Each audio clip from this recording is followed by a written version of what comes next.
Colligative properties discuss कर रहे हैं हम लोग। लास्ट हमने डिस्कस किया relative lowering of vapour pressure, delta P upon P naught A is equal to X P. चलिए आगे प्रोसीड करते हैं। लिखिए नेक्स्ट आप लोग, या उससे पहले मुझे एक बार रिपीट कर दीजिए। ये मैं ऑप्शन लिख रहा हूं 3, 0.05 molal aqueous glucose and 0.05 molal aqueous sodium chloride. चलिए बताइए आप लोग इन दोनों में से विच सॉल्यूशन, ध्यान से, हैव हाईएस्ट वेपर प्रेशर। इसके लिए आपने करना IS, पहला स्टेप। बोलो ग्लूकोज आयोनाइज होता 0.05 मोलल और सोडियम क्लोराइड कितना एम आता है 0.10 मोलल। ठीक है, राइट। यहां पे कॉन्सेंट्रेशन कम है, यहां कॉन्सेंट्रेशन ज्यादा है, डबल होगी। बताओ, ठीक बोला आपने। इन दोनों में से किसका वेपर प्रेशर हाईएस्ट है ना? ए, फर्स्ट पार्ट। और क्यों हाईएस्ट है? बॉयज, सबको समझ आ गया? ठीक है, बताओ इन दोनों में से किसमें लवरिंग ऑफ वेपर प्रेशर की वैल्यू ज्यादा है? ठीक है आंसर आपका, लेकिन अभी आप डरते हुए बोल रहे हो। इन दोनों में से किसमें लवरिंग ऑफ वेपर प्रेशर ज्यादा है?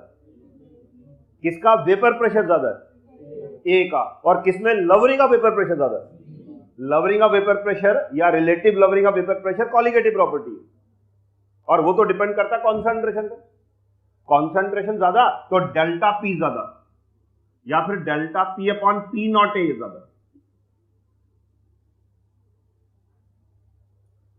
और वेपर प्रेशर किसका ज्यादा होगा? जिसमें डिप्रेशन कम होगी। बोलो, और डिप्रेशन किसमें कम होगी? जिसकी कॉन्सेंट्रेशन कम है। वेपर प्रेशर इसका ज्यादा है फर्स्ट का, और लवरिंग ऑफ वेपर प्रेशर इसका ज्यादा। ये दोनों बातें समझ आ गई? लिखो अपनी कॉपी पर next up, elevation in boiling point.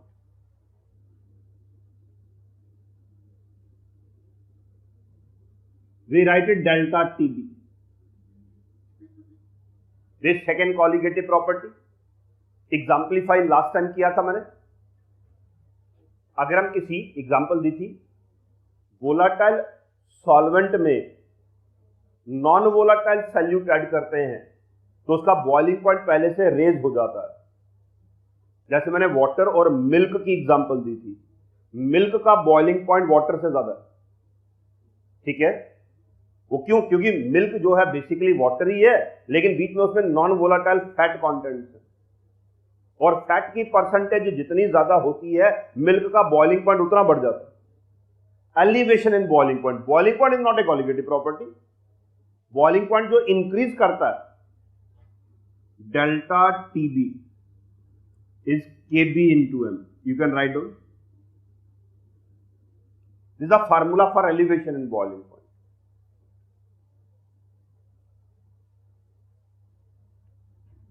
where this Kb is called molal elevation constant,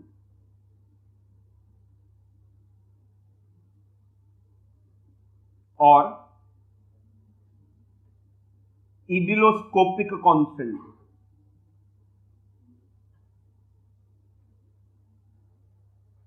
molal elevation constant या इबिलोस्कोपिक कांस्टेंट के लिए। बच्चे, इबिलोस्कोपी होता है boiling point experiments, high temperature experiments, ebullioscopy. हाँ, इधर देखना, ये पहला वर्ड क्या है? ये कांस्टेंट जो है ना 1 मोल पर केजी के लिए होता है, मोलल एलिवेशन कांस्टेंट। अच्छा, केबी की value RTB² MA upon 1000 into delta H vaporisation. किसी भी लिक्विड के लिए, सॉल्वेंट के लिए, अगर आपको केबी कैलकुलेट करना है, ये फॉर्मूला। R गैस कांस्टेंट है, और इस फार्मूला में याद रखो R की वैल्यू आपको कैलोरीज में लेनी होती है। R की वैल्यू कैलोरीज में लेनी होती है, 2 कैलोरीज। बताइए, R की वैल्यू कैलोरीज में यही होती है? 1.988 2 calories, TB square MA 1000 upon delta H vaporisation. इसे आप बोलते हैं एंथैल्पी ऑफ वेपोराइजेशन। अगर मैं 2 को 1000 से डिवाइड करूं 0.002 TB square MA upon delta H vaporisation.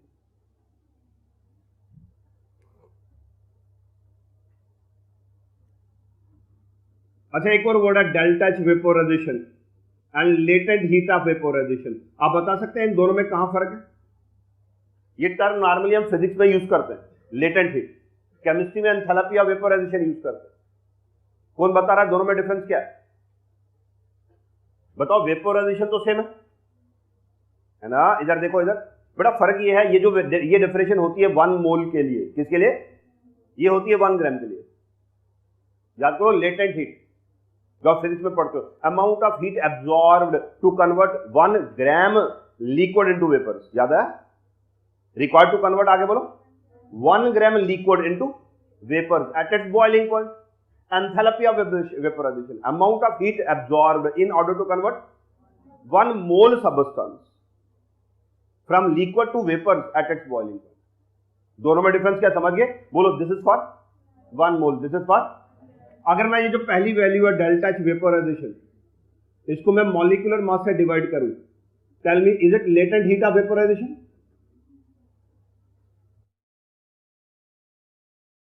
है ना? Enthalpy of vaporisation for 1 mole divided by molecular mass किया तो 1 ग्राम के लिए नहीं आ जाएगी? इज द पॉइंट क्लियर है? अब देखना यहां पे, ये देखो नीचे क्या है, एंथैल्पी ऑफ, और ऊपर क्या है, मॉलिक्यूलर मास। बताओ, इसकी जगह मैं लेटेंट हीट ऑफ वेपोराइजेशन लिख सकता हूं? तो कई बार फार्मूला ऐसे भी लिखा होता है 0.002 into TB square upon latent heat of vaporisation. In A way objective में किसी भी फॉर्म में फार्मूला लिखा हो सकता है। किसी भी लिक्विड के लिए, सॉल्वेंट के लिए, वोलाटाइल सब्सटेंस के लिए आपको अगर केबी कैलकुलेट करना तो ये फार्मूला। आप में से कौन मुझे बता रहा है वाटर के लिए केबी की वैल्यू क्या होती है? The value of Kb for water is 0.52 Kelvin kg per molality.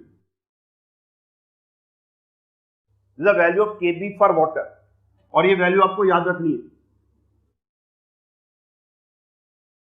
और देखिए Kb की value is 5.05 Kelvin kg per molality for carbon tetrachloride, and this is highest value. अगर आप बुक देखेंगे तो बड़े सारे सॉल्वेंट के लिए केबी की वैल्यू मिलेगी। 2 वैल्यूज मैं आपसे बोलूंगा याद रखने के लिए, एक वाटर के लिए और दूसरा हाईएस्ट वैल्यू। बोलो, हाईएस्ट वैल्यू केबी की किसके लिए? 5.05 केल्विन केजी पर मोलैलिटी।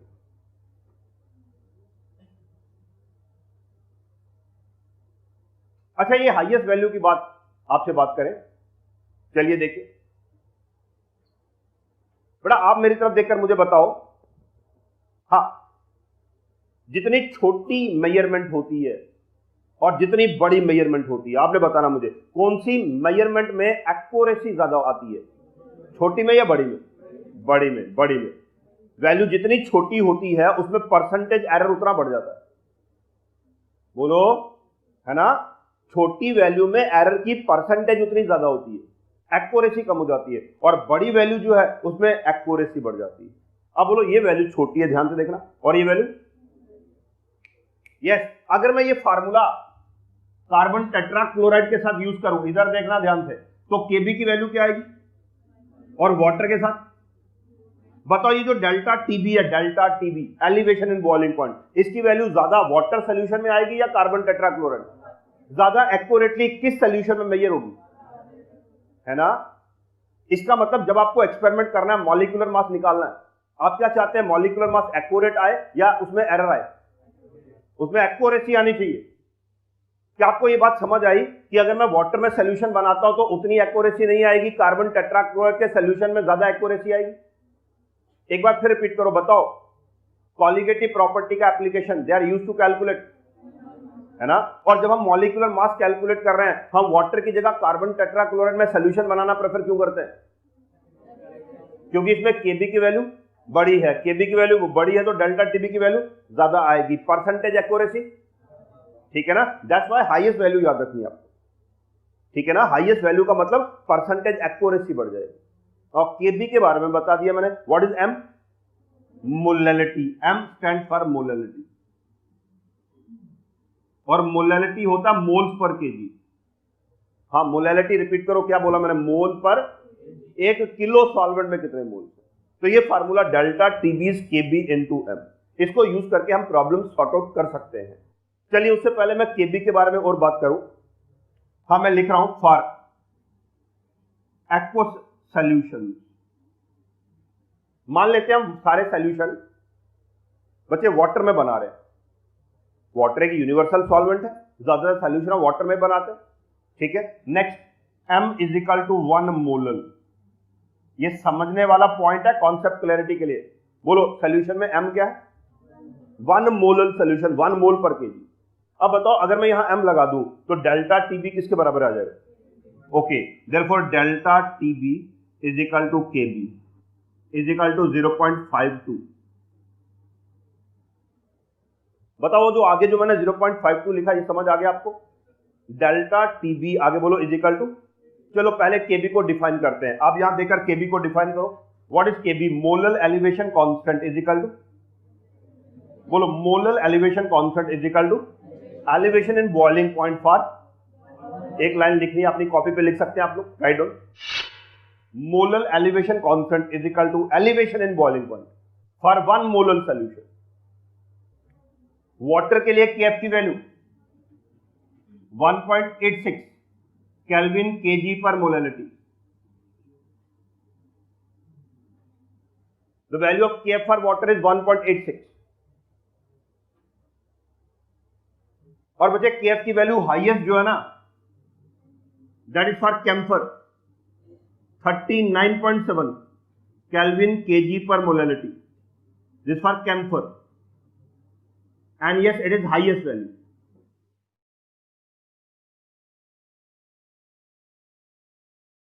बताइए, क्वेश्चन का आंसर दीजिए मुझे मेरी तरफ देखकर। जब हम किसी सब्सटेंस का मॉलिक्यूलर मास निकालते हैं तो उसका सॉल्यूशन हम कैम्फर में बनाते हैं, बताओ क्यों।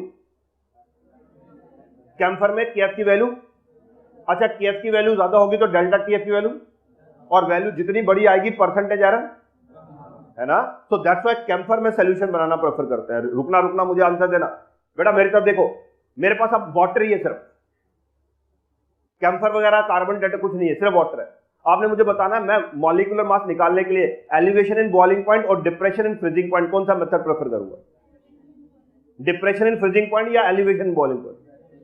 आप बताओ, ये जो एलिवेशन वाला मेथड था उसमें केबी की वैल्यू 0.52 और यहां केएफ की वैल्यू, तो बताओ केबी की वैल्यू ज्यादा या केएफ की वैल्यू ज्यादा। तो बेटा सेम क्वांटिटी के लिए फ्रीजिंग में वैल्यू ज्यादा आई, डेल्टा टीएफ में वैल्यू बड़ी आएगी ना, क्योंकि केएफ की वैल्यू ज्यादा है। तो कौन सा मेथड प्रेफर करेंगे फिर हम, है ना। लिख लो इस बात को, write down. Order of preference to calculate molecular mass, depression in freezing point greater than elevation in boiling point, फिर लिखो greater than lowering of vapour pressure. इन 3 मेथड में ये ऑर्डर ऑफ प्रेफरेंस है। इन तीनों में से सबसे ज्यादा प्रेफरेंस किसको दी जाएगी, बोलो डिप्रेशन इन फ्रीजिंग पॉइंट, उसके बाद, और सबसे कम प्रेफरेंस दी जाती है elevation in, sorry lowering of. Actually vapour pressure को ना एग्जैक्टली कैलकुलेट करना जरा डिफिकल्ट रहता है, तो वेपर प्रेशर मेथड को हम सबसे कम यूज करते हैं, that is the order of preference. So again delta TF is equal to KF into M. अच्छा, जितना मैंने बताया आपको उस बेसिस पर आप मुझे बताएंगे। ये मेरे पास बीकर है, इसमें 1 kg वाटर है, बोलो क्या है 1 kg। इसमें मैंने ऐड कर दिया 1 मोल यूरिया। आप में से कौन बता सकता है बच्चे, ये जो सोल्यूशन है इसका फ्रीजिंग पॉइंट क्या होगा।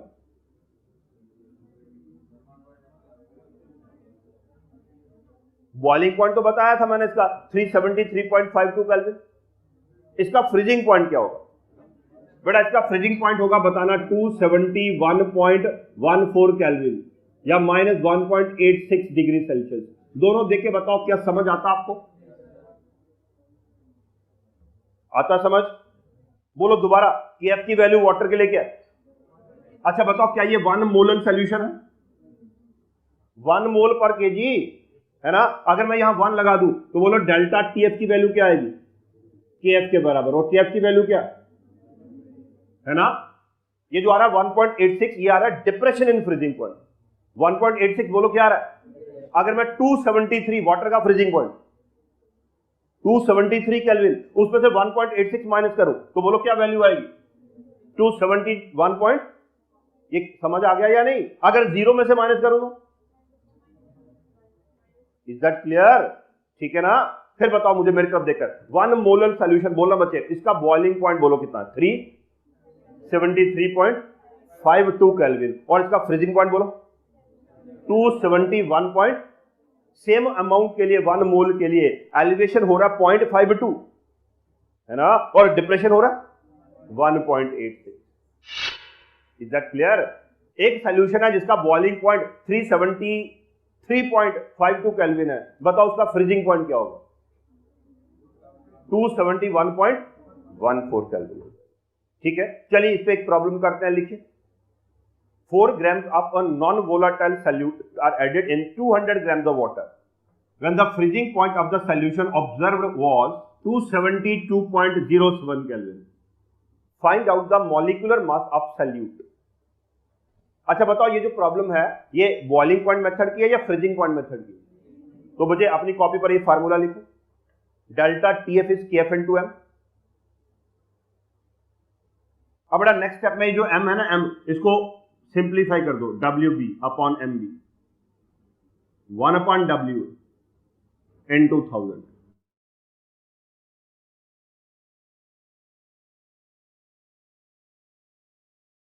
ठीक है यहां तक।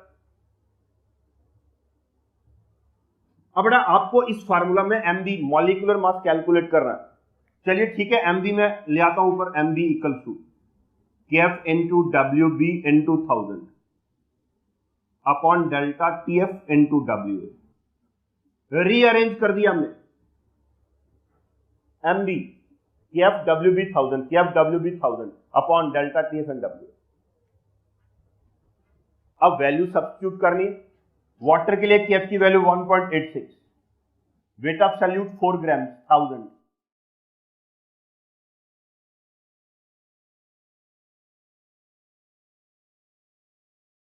आपने मुझे बताना डेल्टा TF की वैल्यू क्या आएगी। हाँ याद रखना बड़ा, स्टूडेंट्स यही मिस्टेक करते हैं। स्टूडेंट क्या करते हैं, ये सीधा 272.07 लिख देते हैं, गलत है। वाटर का नॉर्मल फ्रीजिंग पॉइंट और अब फ्रीजिंग पॉइंट, इन दोनों में कितना डिक्रीज हो रहा है 0.93। ये आपने यहां पर करता, यहां आपने फ्रीजिंग पॉइंट नहीं लगाना, यहां आपने डिप्रेशन इन फ्रीजिंग पॉइंट लगाना। इन दोनों का जो डिफरेंस है ये समझ आ गया 0.93, ठीक है ना। इन दोनों का डिफरेंस है जो फ्रीजिंग पॉइंट में डिक्रीज हुआ। ऑब्वियसली ये 2 से कैंसिल हो गया, ये 5 से कैंसिल हो गया, 40 आ गया। 40 ग्राम पर mole is answer. That is the molecular mass of the substance. 40 grams per mole is the molecular mass of that substance. Next question लिखो, the boiling point of a glucose aqueous solution is 373.26 Kelvin. What will be its freezing point?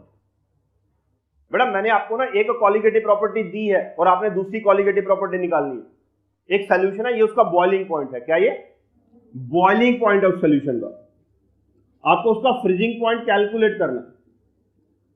तो चलो अपनी copy पर दोनों formula लिख दो, delta TB is equal to KB into M, delta TF is equal to KF into M। दोनों formula सामने है तो मेथड मुझे समझ आ जाएगा। ऐसा करता हूं मैं, यहां से ना M मोलैलिटी निकालता हूं। बोलो M molality is equal to delta TB upon M molality is delta TB upon KB। और बच्चे ये मोलैलिटी की वैल्यू यहां लगा देता हूं, delta TF is equal to KF into delta TB upon KB।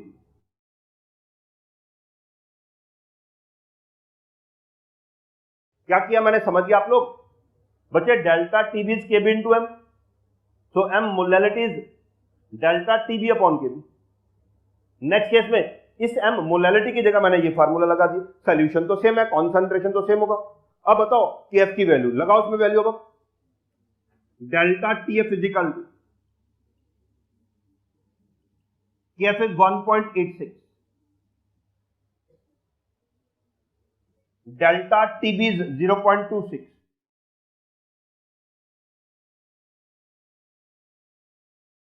इस पे कॉन्सेंट्रेट करना, डेल्टा TB 0.26 कैसे हुआ? बोलो ये समझ आ गया आपको? इधर देखिए बताओ एलिवेशन कितना हुआ? नॉर्मल बॉइलिंग पॉइंट 373 होता ना, उसमें से माइनस किया, elevation in boiling point is 0.26,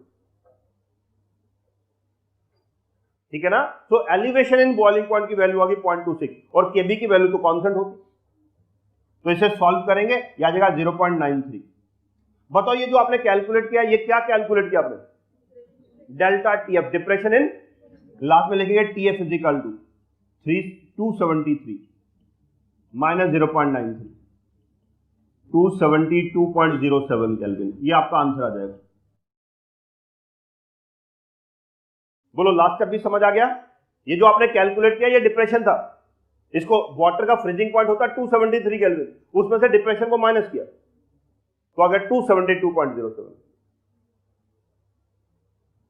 इसमें आपको एक प्रॉब्लम, एक क्वालिटेटिव प्रॉपर्टी गिवन था और दूसरा क्वालिटेटिव प्रॉपर्टी कैलकुलेट किया आपने।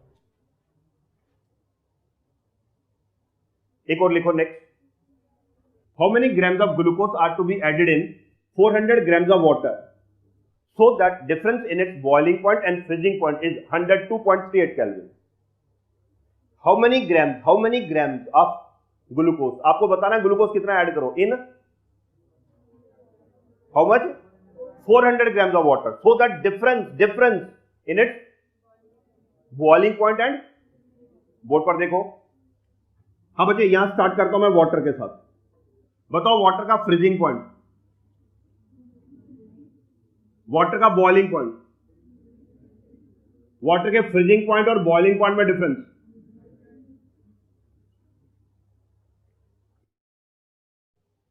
अब आपसे कहा गया ये जो वाटर है इसमें आप ऐड करो ग्लूकोज, ऐड करो, ठीक है ना, x ग्राम। बताना इधर देखिए, जैसे मैंने ग्लूकोज ऐड किया, वाटर का फ्रीजिंग पॉइंट 273 से नीचे चला जाएगा, नीचे चला जाएगा या ऊपर? इसका फ्रीजिंग पॉइंट पहले से ना इतना कम हो गया, डेल्टा टीएफ। अब ये इसका फ्रीजिंग पॉइंट पहले था ना 273, अब इसका फ्रीजिंग पॉइंट 273 से भी डेल्टा टीएफ नीचे चला गया, है ना?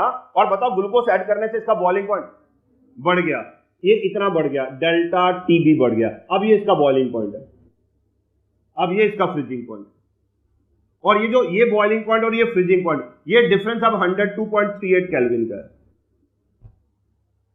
बताओ ग्लूकोज ऐड करने से पहले डिफरेंस कितना था? 100, अब कितना है? अब पढ़ो जरा प्रॉब्लम, बताओ यही प्रॉब्लम है, और इस प्रॉब्लम में आपको बताना ये एक्स कितना है। जब तक आपको प्रॉब्लम समझ नहीं आएगी तो सोल्यूशन कैसे पता चलेगा, है ना? मैं पढ़ता हूं दोबारा, देखो अपनी कॉपी पर क्या लिखा गया। How many grams of glucose are to be added in 400 grams of water so that the difference in its freezing point and boiling point is, हाँ ये ग्राफ जो मैंने बोर्ड पर ड्रॉ किया ना, इसको देखकर बताना 100 plus delta TB plus delta TF is equal 102.38। बेटा ये बस समझना है, ये समझ आ गया, प्रॉब्लम सॉल्व हो गई, और ये समझ आपको ये डायग्राम बनाने से आएगा। देखो बताओ आया समझ या नहीं? पहले बताओ डिफरेंस कितना था? 100, फिर उसके फ्रीजिंग पॉइंट में कितना डिप्रेशन हो गया और एलिवेशन कितना हो गया? बच्चे ये 100 प्लस ये टोटल अब कितना है? एवरीबॉडी बताओ ये पॉइंट समझ आया आपको? बोलो ये पॉइंट समझ आ गया? ये आ गया तो प्रॉब्लम आगे सॉल्व हो गई। लिख लो अपनी कॉपी पर अब इसे, और ये रफ में डायग्राम भी बनाना तो बना सकते हैं आप। 100 plus delta TB plus delta TF is equal 102.38। अब इसमें फार्मूला की वैल्यूज लगाएंगे आप, एक्सप्रेशन यूज करेंगे तो अपने आप प्रॉब्लम सॉल्व हो जाएगी। चलिए next step, delta TB plus delta TF is equal 102.38 minus 100, 2.38 kelvin.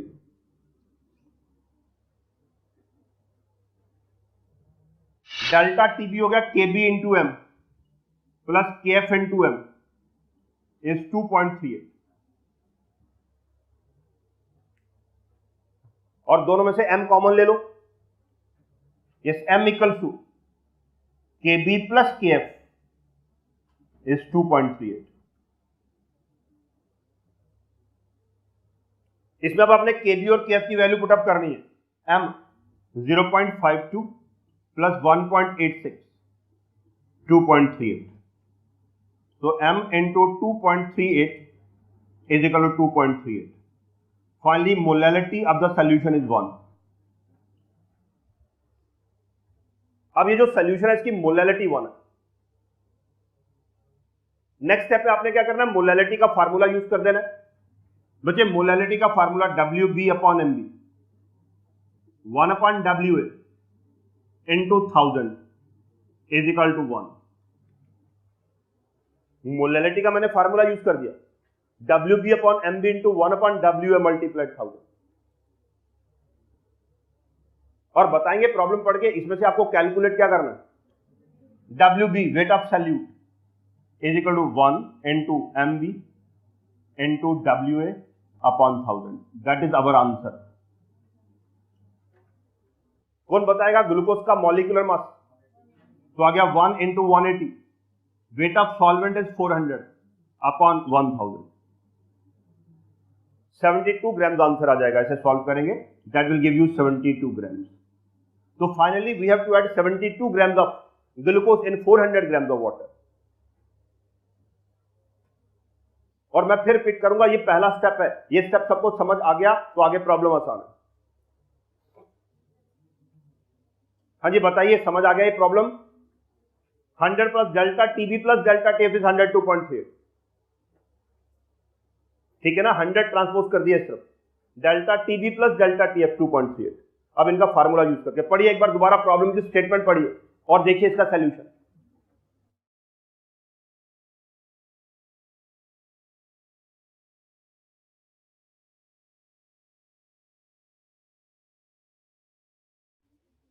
और लास्ट में मुझे आंसर दे दीजिए। अब यहां पे बोलिए ए और बी, ध्यान से बॉयज इधर देखना, बताना इन दोनों में से कौन सा सॉल्यूशन है जिसका बॉइलिंग पॉइंट हाईएस्ट होगा। ठीक है ना, वही आईएस 0.01 मोलल एंड 0.03 मोलल। ये बताना लास्ट 0.03 क्यों हो गया? 1 मॉलिक्यूल विल प्रोड्यूस 3 या 3 से मल्टीप्लाई कर दिया। कहां कॉन्सेंट्रेशन ज्यादा है? इन दोनों में से किसकी कॉलिगेटिव प्रॉपर्टी ज्यादा होगी, है ना? अब बोलो इन दोनों में से किसका, ध्यान से बचे आराम से, ए और बी को आंसर देना, किसका बॉइलिंग पॉइंट हाईएस्ट है? बताओ ना, सैल्यूट ऐड करने से बॉइलिंग पॉइंट बढ़ेगा या कम होगा? और जितना ज्यादा सैल्यूट ऐड करोगे, बताओ इन दोनों में से किसका, ध्यान से, फ्रीजिंग पॉइंट हाईएस्ट है? ए का। क्यों? सैल्यूट ऐड करने से फ्रीजिंग पॉइंट, और जितना कम सैल्यूट ऐड करोगे इसका फ्रीजिंग पॉइंट हाईएस्ट होगा, इसका बॉइलिंग पॉइंट। बताओ इन दोनों में से ठंडा करने पर कौन पहले फ्रीज करेगा? ए इज द राइट ऑप्शन, जिसका फ्रीजिंग पॉइंट पहले आ जाएगा। और बताओ गर्म करने पर कौन पहले बॉईल करेगा? अगेन ए, कल बताया था मैंने। वो क्यों? क्योंकि इसके बॉइलिंग पॉइंट में कम एलिवेशन होगी। कम एलिवेशन होगी मतलब बॉइलिंग पॉइंट पर जल्दी आ जाएगा ना इसका। बोलिए। अच्छा बताइए इन दोनों में से किसमें डिप्रेशन इन फ्रीजिंग पॉइंट ज्यादा? बी। फ्रीजिंग पॉइंट नहीं, डिप्रेशन इन फ्रीजिंग पॉइंट। फिर बोला किसका फ्रीजिंग पॉइंट ज्यादा और किसका डिप्रेशन इन फ्रीजिंग पॉइंट ज्यादा? बात समझ आ गई? अब बोलो किसका बॉइलिंग पॉइंट ज्यादा और किसका एलिवेशन इन बॉइलिंग पॉइंट ज्यादा? Again B. हल्का सा कंफ्यूजन रिमूव करना आपने। बॉइलिंग पॉइंट बी का ज्यादा और एलिवेशन इन बॉइलिंग पॉइंट भी बी का ज्यादा। Elevation in boiling point is a colligative property and that colligative property depends upon amount. जिसकी अमाउंट ज्यादा है उसका एलिवेशन इन बॉइलिंग पॉइंट ज्यादा होगा। बोलो इन दोनों में से किसका वेपर प्रेशर कम है? बोलो सैल्यूट ऐड करने से वेपर प्रेशर कम हो जाता है। जितना ज्यादा सैल्यूट ऐड करोगे वेपर प्रेशर, इसका वेपर प्रेशर लोएस्ट होगा। इन दोनों में से इसका वेपर प्रेशर ज्यादा। ठीक है, चलिए 272.07 केल्विन, ये आपका आंसर आ जाएगा।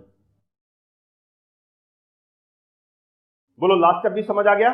ये जो आपने कैलकुलेट किया ये डिप्रेशन था, इसको वाटर का फ्रीजिंग पॉइंट होता है 273 केल्विन, उसमें से डिप्रेशन को माइनस किया तो आ गया 272.07। इसमें आपको एक प्रॉब्लम, एक क्वालिटेटिव प्रॉपर्टी गिवन था और दूसरा क्वालिटेटिव प्रॉपर्टी कैलकुलेट किया आपने।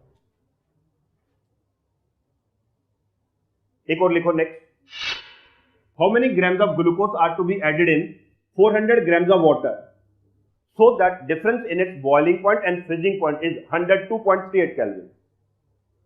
How many grams of glucose, आपको बताना है ग्लूकोज कितना ऐड करो इन how much 400 grams of water so that difference in its boiling point and board पर देखो।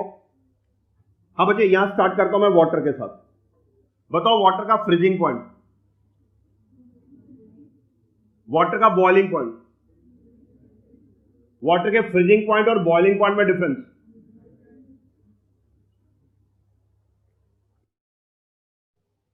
अब आपसे कहा गया ये जो वाटर है इसमें आप ऐड करो ग्लूकोज ऐड करो, ठीक है ना, x ग्राम। बताना इधर देखिए, जैसे मैंने ग्लूकोज ऐड किया वाटर का फ्रीजिंग पॉइंट 273 से नीचे चला जाएगा या ऊपर? इसका फ्रीजिंग पॉइंट पहले से ना इतना कम हो गया डेल्टा टीएफ, अब ये इसका फ्रीजिंग पॉइंट, पहले था ना 273, अब इसका फ्रीजिंग पॉइंट 273 से भी डेल्टा टीएफ नीचे चला गया, है ना। और बताओ ग्लूकोज ऐड करने से इसका बॉइलिंग पॉइंट बढ़ गया, ये इतना बढ़ गया, डेल्टा टीबी बढ़ गया, अब ये इसका बॉइलिंग पॉइंट है, अब ये इसका फ्रीजिंग पॉइंट, और ये जो ये बॉइलिंग पॉइंट और ये फ्रीजिंग पॉइंट, ये डिफरेंस अब 102.38 केल्विन का है। बताओ ग्लूकोज ऐड करने से पहले डिफरेंस कितना था? 100, अब कितना है? अब पढ़ो जरा प्रॉब्लम, बताओ यही प्रॉब्लम है और इस प्रॉब्लम में आपको बताना है एक्स कितना है। जब तक आपको प्रॉब्लम समझ नहीं आएगी तो सोल्यूशन कैसे पता चलेगा, है ना। मैं पढ़ता हूं दोबारा, देखो अपनी कॉपी पर क्या लिखा गया। How many grams of glucose are to be added in 400 grams of water so that the difference in its freezing point and boiling point is, हाँ ये ग्राफ जो मैंने बोर्ड पर ड्रॉ किया ना, इसको देखकर बताना 100 plus delta TB plus delta TF is equal 102.38। बेटा ये बस समझना है, ये समझ आ गया प्रॉब्लम सॉल्व हो गई, और ये समझ आपको ये डायग्राम बनाने से आएगा। देखो बताओ आया समझ या नहीं? पहले बताओ डिफरेंस कितना था 100, फिर उसके फ्रीजिंग पॉइंट में कितना डिप्रेशन हो गया और एलिवेशन कितना हो गया बच्चे, ये 100 प्लस ये टोटल अब कितना? एवरीबॉडी बताओ ये पॉइंट समझ आया आपको? बोलो ये पॉइंट समझ आ गया, ये आ गया तो प्रॉब्लम आगे सॉल्व हो गई। लिख लो अपनी कॉपी पर अब इसे, और ये रफ में डायग्राम भी बनाना तो बना सकते हैं आप। 100 plus delta TB plus delta TF is equal 102.38। अब इसमें फार्मूला की वैल्यूज लगाएंगे आप, एक्सप्रेशन यूज करेंगे तो अपने आप प्रॉब्लम सॉल्व हो जाएगी। चलिए next step, delta TB plus delta TF is equal 102.38 minus 100 2.38 kelvin.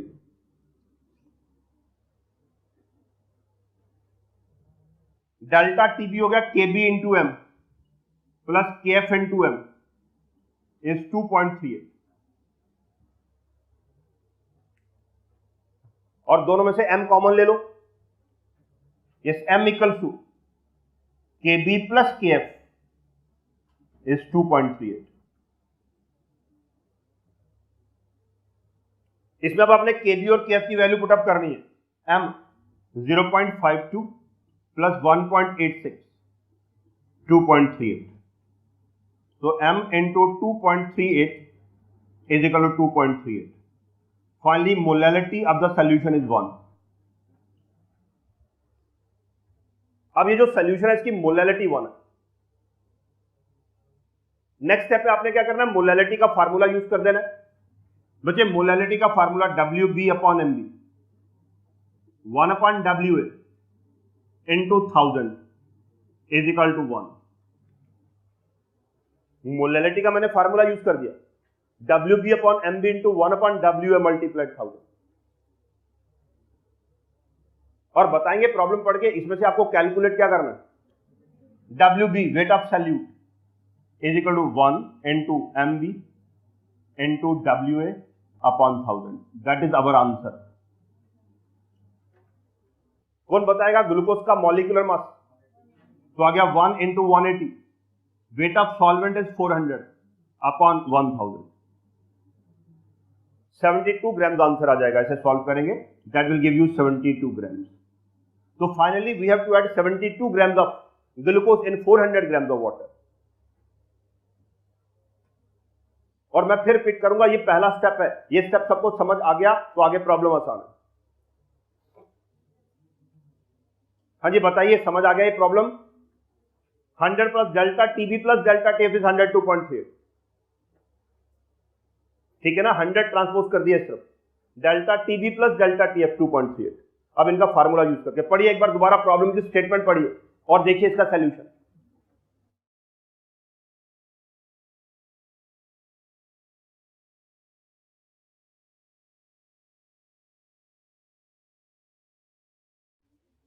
और लास्ट में मुझे आंसर दे दीजिए। अब यहां पे बोलिए ए और बी, ध्यान से बॉयज इधर देखना, बताना इन दोनों में से कौन सा सॉल्यूशन है जिसका बॉइलिंग पॉइंट हाईएस्ट होगा। ठीक है ना, वही IS 0.01 मोलल एंड 0.03 मोलल। ये बताना लास्ट 0.03 क्यों हो गया? 1 मॉलिक्यूल विल प्रोड्यूस 3 आयन, 3 से मल्टीप्लाई कर दिया। कहां कॉन्सेंट्रेशन ज्यादा है? इन दोनों में से किसकी कॉलिगेटिव प्रॉपर्टी ज्यादा होगी, है ना? अब बोलो इन दोनों में से किसका, ध्यान से बचे आराम से, ए और बी को आंसर देना, किसका बॉइलिंग पॉइंट हाईएस्ट है? बताओ ना, सैल्यूट ऐड करने से बॉइलिंग पॉइंट बढ़ेगा या कम होगा? और जितना ज्यादा सैल्यूट ऐड करोगे, बताओ इन दोनों में से किसका, ध्यान से, फ्रीजिंग पॉइंट हाईएस्ट है? ए का। क्यों? सैल्यूट ऐड करने से फ्रीजिंग पॉइंट, और जितना कम सैल्यूट ऐड करोगे इसका फ्रीजिंग पॉइंट हाईएस्ट होगा, इसका बॉइलिंग पॉइंट। बताओ इन दोनों में से ठंडा करने पर कौन पहले फ्रीज करेगा? ए इज द राइट ऑप्शन, जिसका फ्रीजिंग पॉइंट पहले आ जाएगा। और बताओ गर्म करने पर कौन पहले बॉईल करेगा? अगेन ए, कल बताया था मैंने। वो क्यों? क्योंकि इसके बॉइलिंग पॉइंट में कम एलिवेशन होगी, कम एलिवेशन होगी मतलब बॉइलिंग पॉइंट पर जल्दी आ जाएगा ना इसका।